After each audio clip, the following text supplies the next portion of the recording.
Di Kaisarea ada seorang yang bernama Cornelius, seorang perwira pasukan yang disebut pasukan Italia. Ia saleh, ia serta seisi rumahnya takut akan Allah, dan ia memberi banyak sedekah kepada umat Yahudi dan senantiasa berdoa kepada Allah.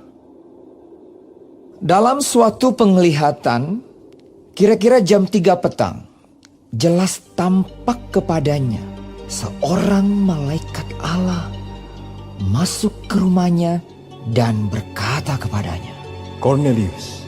Ia menatap malaikat itu dan dengan takut ia berkata, Ada apa Tuhan? Jawab malaikat itu, Semua doamu dan sedekahmu telah naik ke hadirat Allah, dan Allah mengingat engkau. Dan sekarang, suruhlah beberapa orang ke Yope untuk menjemput seorang yang bernama Simon dan yang disebut Petrus. Ia menumpang di rumah seorang penyamak kulit yang bernama Simon, yang tinggal di tepi laut. Setelah malaikat yang berbicara kepadanya itu meninggalkan dia, dipanggilnya 2 orang hambanya beserta seorang prajurit yang saleh dari orang-orang yang selalu bersama-sama dengan dia. Dan sesudah ia menjelaskan segala sesuatu kepada mereka, ia menyuruh mereka ke Yope.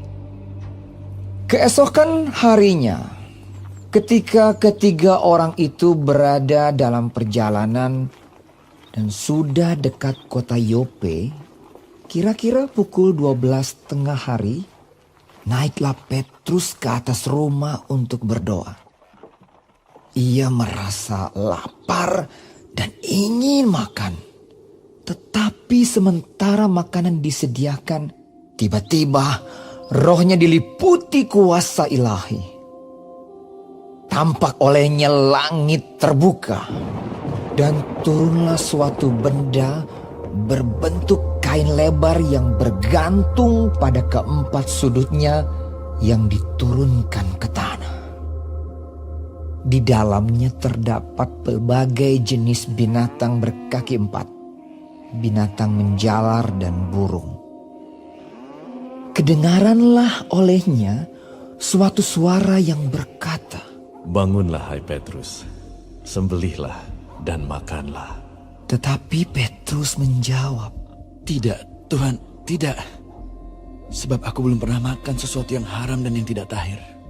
Kedengaran pula untuk kedua kalinya suara yang berkata kepadanya, Apa yang dinyatakan halal oleh Allah, tidak boleh engkau nyatakan haram. Hal ini terjadi sampai 3 kali. Dan segera sesudah itu terangkatlah benda itu ke langit.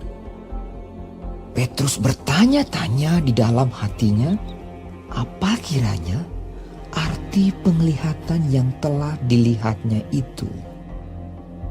Sementara itu, telah sampai di muka pintu orang-orang yang disuruh oleh Cornelius dan yang berusaha mengetahui di mana rumah Petrus. Mereka memanggil seorang dan bertanya, apakah Simon yang disebut Petrus ada menumpang di rumah itu? Dan ketika Petrus sedang berpikir tentang penglihatan itu, berkatalah roh, Ada 3 orang mencari engkau. Bangunlah, turunlah ke bawah, dan berangkatlah bersama-sama dengan mereka. Jangan bimbang, sebab aku yang menyuruh mereka kemari. Lalu turunlah Petrus ke bawah dan berkata kepada orang-orang itu, Akulah yang kamu cari. Apakah maksud kedatangan kamu?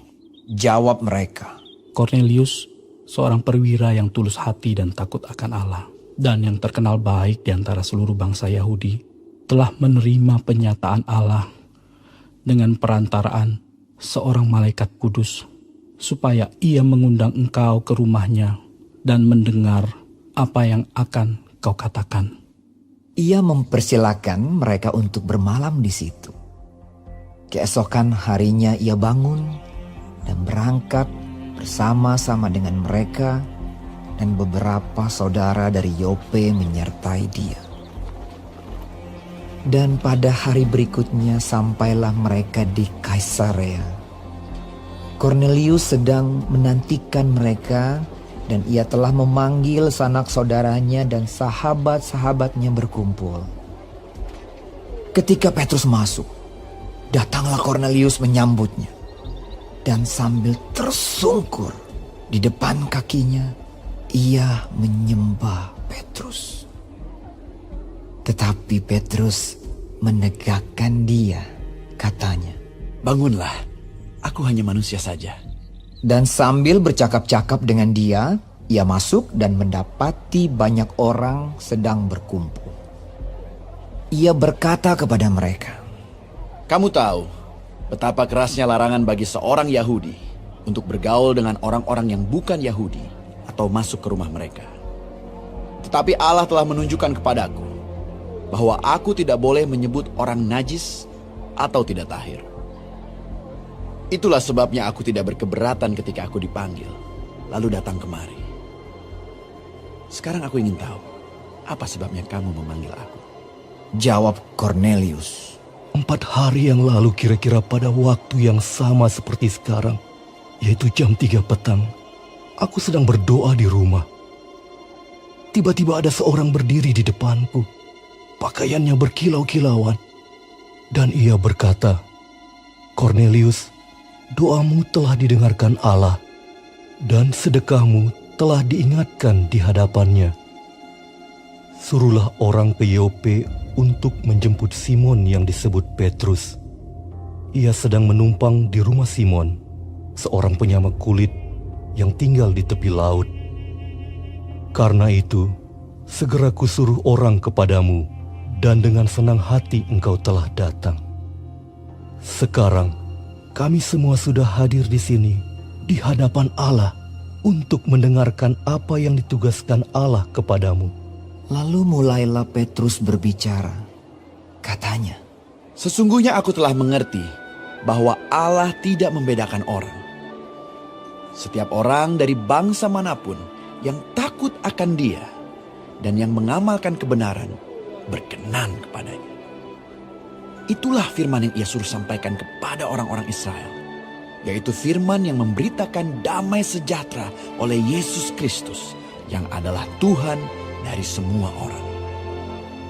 Kamu tahu tentang segala sesuatu yang terjadi di seluruh tanah Yudea, mulai dari Galilea sesudah baptisan yang diberitakan oleh Yohanes, yaitu tentang Yesus dari Nazaret, bagaimana Allah mengurapi Dia dengan Roh Kudus dan kuat kuasa. Dia yang berjalan berkeliling sambil berbuat baik dan menyembuhkan semua orang yang dikuasai iblis, sebab Allah menyertai Dia. Dan kami adalah saksi dari segala sesuatu yang diperbuatnya di tanah Yudea maupun di Yerusalem. Dan mereka telah membunuh Dia dan menggantung Dia pada kayu salib. Yesus itu telah dibangkitkan Allah pada hari yang ketiga. Dan Allah berkenan bahwa Ia menampakkan diri, bukan kepada seluruh bangsa, tetapi kepada saksi-saksi yang sebelumnya telah ditunjuk oleh Allah, yaitu kepada kami yang telah makan dan minum bersama-sama dengan Dia setelah Ia bangkit dari antara orang mati. Dan Ia telah menugaskan kami memberitakan kepada seluruh bangsa dan bersaksi bahwa Dialah yang ditentukan Allah menjadi hakim atas orang-orang hidup dan orang-orang mati. Tentang Dialah semua nabi bersaksi bahwa barang siapa percaya kepadanya, ia akan mendapat pengampunan dosa oleh karena namanya. ketika Petrus sedang berkata demikian, turunlah Roh Kudus ke atas semua orang yang mendengarkan pemberitaan itu. Dan semua orang percaya. Dari golongan bersunat yang menyertai Petrus tercengang-cengang karena melihat bahwa karunia Roh Kudus dicurahkan ke atas bangsa-bangsa lain juga. Sebab mereka mendengar orang-orang itu berkata-kata dalam bahasa roh dan memuliakan Allah. Lalu kata Petrus, Bolehkah orang mencegah untuk membaptis orang-orang ini dengan air? Sedangkan mereka telah menerima Roh Kudus, sama seperti kita. lalu ia menyuruh mereka dibaptis dalam nama Yesus Kristus. Kemudian mereka meminta Petrus supaya ia tinggal beberapa hari lagi bersama-sama dengan mereka.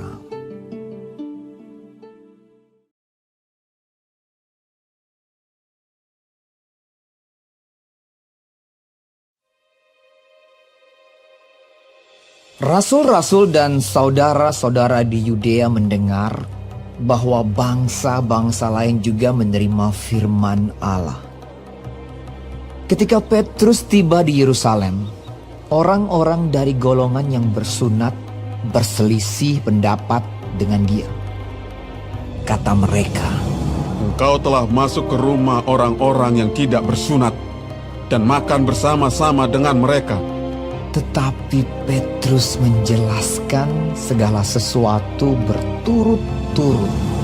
Katanya, Aku sedang berdoa di kota Yope. Tiba-tiba rohku diliputi kuasa ilahi dan aku melihat suatu penglihatan. Suatu benda berbentuk kain lebar yang bergantung pada keempat sudutnya diturunkan dari langit sampai di depanku. Aku menatapnya dan di dalamnya aku lihat segala jenis binatang berkaki empat dan binatang liar dan binatang menjalar dan burung-burung. Lalu aku mendengar suara berkata kepada aku, Bangunlah, hai Petrus, sembelihlah dan makanlah. Tetapi aku berkata, Tidak, Tuhan, tidak. Sebab belum pernah sesuatu yang haram dan yang tidak tahir masuk ke dalam mulutku. Akan tetapi untuk kedua kalinya suara dari sorga berkata kepadaku, Apa yang dinyatakan halal oleh Allah, tidak boleh engkau nyatakan haram. Hal itu terjadi sampai 3 kali, lalu semuanya ditarik kembali ke langit. Dan seketika itu juga 3 orang berdiri di depan rumah di mana kami menumpang. Mereka diutus kepadaku dari Kaisarea. Lalu kata Roh kepadaku, Pergi bersama mereka dengan tidak bimbang. Dan 6 saudara ini menyertai aku. Kami masuk ke dalam rumah orang itu.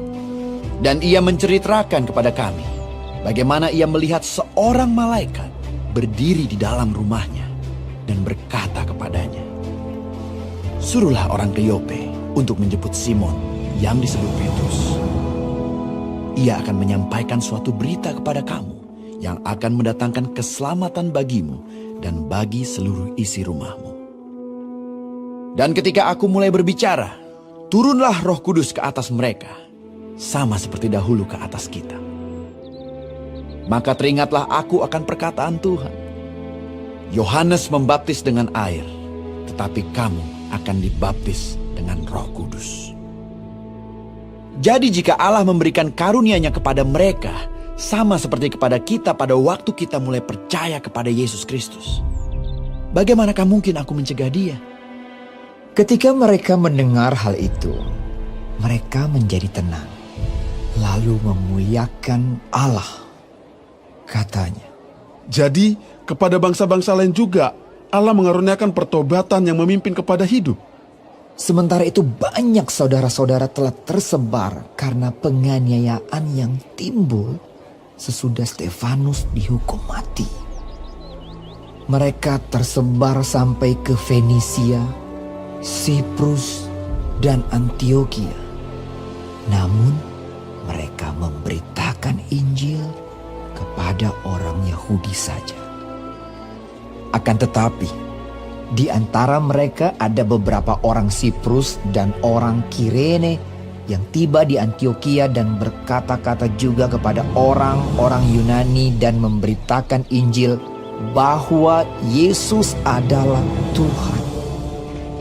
Dan tangan Tuhan menyertai mereka dan sejumlah besar orang menjadi percaya dan berbalik kepada Tuhan. Maka sampailah kabar tentang mereka itu kepada jemaat di Yerusalem. Lalu jemaat itu mengutus Barnabas ke Antioquia. Setelah Barnabas datang dan melihat kasih karunia Allah, bersukacitalah ia. Ia menasihati mereka supaya mereka semua tetap setia kepada Tuhan, karena Barnabas adalah orang baik, penuh dengan Roh Kudus dan iman. Sejumlah orang dibawa kepada Tuhan. Lalu pergilah Barnabas ke Tarsus untuk mencari Saulus. Dan setelah bertemu dengan dia, ia membawanya ke Antiokhia. Mereka tinggal bersama-sama dengan jemaat itu 1 tahun lamanya, sambil mengajar banyak orang. Di Antiokhialah, murid-murid itu untuk pertama kalinya disebut Kristen. Pada waktu itu, datanglah beberapa nabi dari Yerusalem ke Antiokhia. Seorang dari mereka yang bernama Agabus bangkit dan oleh kuasa Roh yang mengatakan bahwa seluruh dunia akan ditimpa bahaya kelaparan yang besar. Hal itu terjadi juga pada zaman Claudius.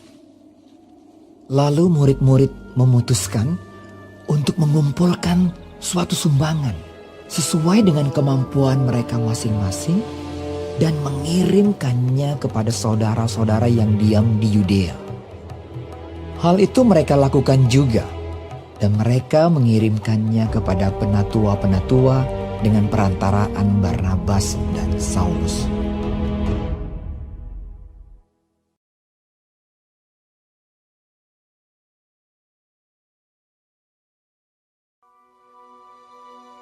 Kira-kira pada waktu itu Raja Herodes mulai bertindak dengan keras terhadap beberapa orang dari jemaat.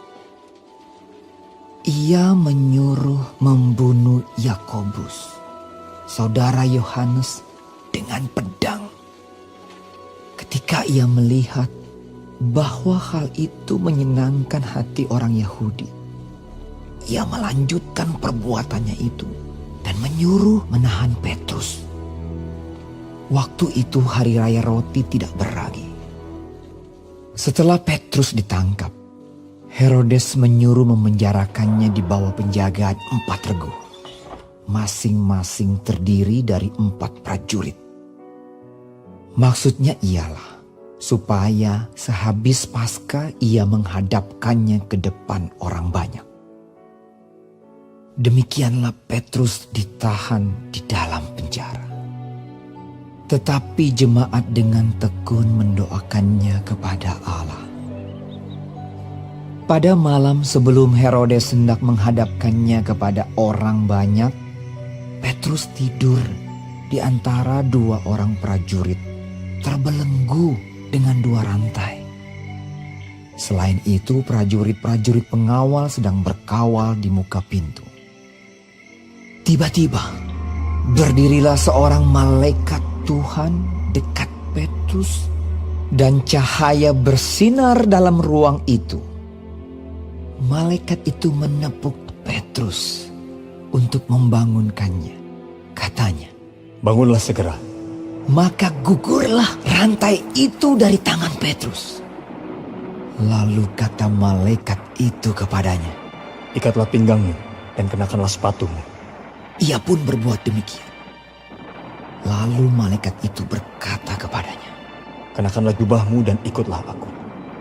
lalu ia mengikuti malaikat itu keluar, dan ia tidak tahu bahwa apa yang dilakukan malaikat itu sungguh-sungguh terjadi.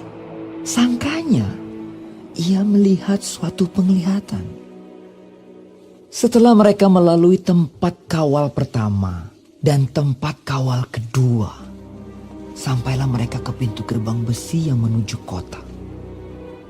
Pintu itu terbuka dengan sendirinya bagi mereka. Sesudah tiba di luar, mereka berjalan sampai ke ujung jalan. Dan tiba-tiba malaikat itu meninggalkan dia.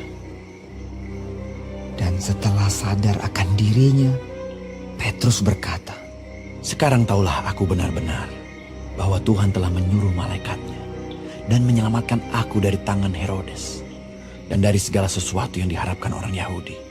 Dan setelah berpikir sebentar, pergilah ia ke rumah Maria, ibu Yohanes yang disebut juga Markus. Di situ banyak orang berkumpul dan berdoa. Dan ketika ia mengetuk pintu gerbang, datanglah seorang hamba perempuan bernama Rode untuk mengetahui siapa yang mengetuk itu. Ia terus mengenal suara Petrus, tetapi karena girangnya ia tidak membuka pintu gerbang itu dan segera masuk ke dalam untuk memberitahukan bahwa Petrus ada di depan pintu gerbang. Kata mereka kepada perempuan itu, Engkau mengigau. akan tetapi ia tetap mengatakan bahwa benar-benar demikian. Kata mereka, Itu malaikatnya. tetapi Petrus terus-menerus mengetuk dan ketika mereka membuka pintu dan melihat dia, mereka tercengang-cengang. Tetapi Petrus memberi isyarat dengan tangannya supaya mereka diam. Lalu ia menceritakan bagaimana Tuhan menuntunnya keluar dari penjara. Katanya, Beritahukanlah hal ini kepada Yakobus dan saudara-saudara kita. lalu ia keluar dan pergi ke tempat lain. Pada keesokan harinya gemparlah prajurit-prajurit itu. Mereka bertanya-tanya apakah yang telah terjadi dengan Petrus. Herodes menyuruh mencari Petrus, tetapi ia tidak ditemukan. Lalu Herodes menyuruh memeriksa pengawal-pengawal itu dan membunuh mereka. Kemudian ia berangkat dari Yudea ke Kaisarea dan tinggal di situ. Herodes sangat marah terhadap orang Tirus dan Sidon. Atas persetujuan bersama mereka pergi menghadap dia. Mereka berhasil membujuk Blastus, pegawai istana raja, ke pihak mereka. Lalu mereka memohonkan perdamaian karena negeri mereka beroleh bahan makanan dari wilayah raja. Dan pada suatu hari yang ditentukan, Herodes mengenakan pakaian kerajaan, lalu duduk di atas tahta dan berpidato kepada mereka. Dan rakyatnya bersorak membalasnya. Ini suara Allah dan bukan suara manusia. Dan seketika itu juga ia ditampar malaikat Tuhan karena ia tidak memberi hormat kepada Allah. Ia mati dimakan cacing-cacing. Maka firman Tuhan makin tersebar dan makin banyak didengar orang.